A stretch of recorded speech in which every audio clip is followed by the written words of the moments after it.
Hello everybody, Tom back with another Get Fit for Cricket video. Today I'm going to answer a question that I've got in my YouTube mailbox about how to actually learn how to bowl javelin style. So I think it's pretty simple to do. It might not be easy, but at least the procedures that I would follow in doing so, and I would have liked to have followed if I had the chance, I think it just requires a lot of time and a lot of patience and also a lot of attention to detail. So I think the first thing to do is you need to know how to bowl from a standstill, and that I've demonstrated. The technique I've demonstrated in my other videos carries through exactly the same for that. You'd be in this sort of position, side on, ball there. Just have a load of balls by your feet. Just load up with your arm straight back, arm out in front, however you want it to be, and then from there, just get into the position that you'd like to be in when you land from after you're bound.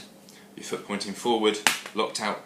And then from there, hips comes through, shoulder still back, arm comes through, shoulder comes through, and bowl. Just practice that for as long as you can, for, I don't know, every day if you possibly could manage to do it, for about a month, until you're really happy that your technique is solid. There is nothing wrong with your technique on that basis. You need to have that fundamentals in place before you move on to the next progression. Now, as some of you may know, as I wrote in an article in Pitch Vision, I don't believe in drills. I think I've said it before in my YouTube videos. I don't think they have a particularly good carryover towards your actual action. I think you get very good at doing particular drills, but it's very questionable whether they're specific enough to actually affect your bowling action. So I think the next progression, and I think the only progressions, are just to bowl with more pace, with a little bit more speed, i.e. a little bit more momentum going into your bound and your actual action. So the next step, I think, would be a free step. So in a side-on position, just like crow hopping, like I was told how to throw when I was younger, I would crow hop into a position until you get in the right position to land. So you crow hop, and then that back foot lands in the position you want it to be, so you can get side on. I'll change my position again here. So walk in, side stepping here, and then bowl. Same as before. Hips come through first, shoulder still back, arm still back. So you can see my hips front on there, shoulder still back. Arm comes through, shoulder comes through, bowl.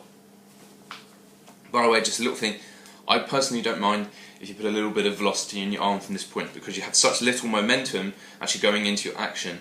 To get the ball going anywhere, you're going to need to use your arm just a little bit. So try and rely on that stretch as much as possible, but don't be afraid just to get a little bit of a push from your shoulder. So that would be the free step from there. From then, I think you should go into running front on, so just like you normally would.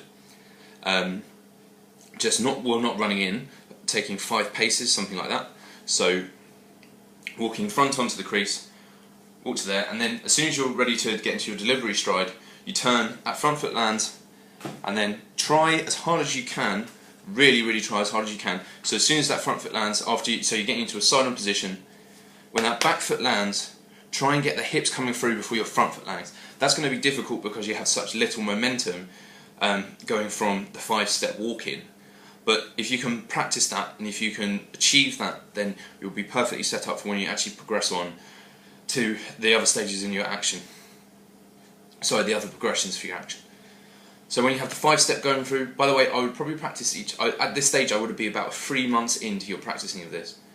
That's a long time to be doing the same sort of stuff, but it's really, if you really want to learn this, you're thinking about it, you've got to correct all of the mistakes that you've been making when you've been bowling, and the way that we've been taught very badly over years and years and years. It's going to take time, and it's going to need patience, but trust me, if you do get this right, you will reap the benefits, because you'll just bowl so much faster than anyone else on your team, maybe even in your district, if you follow the district system. And if you're good, who knows where you can actually end up.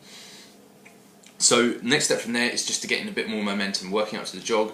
Same thing again, just practicing perfect technique every single time you bowl a ball. If you're not happy with your technique, then you can't move on to the next progression. You just have to keep on bowling and bowling and bowling until it gets set in your muscle memory. If you have an opportunity, bowl about, I'd say, 10 overs a day. Then from there, just adding in a bit more momentum and taking a few more paces, maybe going in faster. Just stick to one progression, choose which one you feel most comfortable with, and then just add in more steps or faster, until you feel you can get up to what would be recognised as a fairly decent running. Now when you get to that point, I think you should follow some of the training methodologies that I've explained in a recent Pitch Vision article that I wrote called How to Bowl at 161 kilometers per hour. Or you can check my other videos, my last video about how to train. Don't rush things. Don't push yourself too much with your body. Bowl less intensity, more overs. You'll benefit from it a great deal. Cricket is a technique-based sport. You need to practice over and over again, but not necessarily as hard as you can over and over again. Okay, I hope everyone enjoyed this. Please don't be afraid to like. It's very motivational when I see that people are liking my stuff. Comment if you have any questions. I'm more than happy to answer them. And I'll see you guys again soon. Cheers.